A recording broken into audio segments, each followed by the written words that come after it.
সরস্বতী পুজো এলে স্কুলের দিনগুলোর কথা খুবই মনে পড়ে, যেটা আর কোনোদিনই ফিরে পাওয়া না। Hello friend, welcome to Mr and Mrs Dutta official. একটা বছর অপেক্ষা করার পর মা আবার এলো নিজের ঘরে সন্তানদের কাছে পুজো নেওয়ার জন্য। তাই সকাল সকাল সকলে রেডি হয়ে চলে এসেছিলাম মায়ের পুজোর জোগাড় করবার জন্য। তোমরা সকলেই জানো এবার কিন্তু মায়ের আরাধনা করার জন্য দুদিনে একসাথে তিথি পড়েছিল।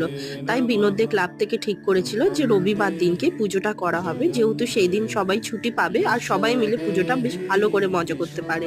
তো শুরু হতে হতে দুপুর 3টে বেজে গেছিল। এই বছর সংকল্প করার জন্য বিনোদ বসেছিল, কিন্তু প্রত্যেক বছর কিন্তু এখানে নারুদা বসে।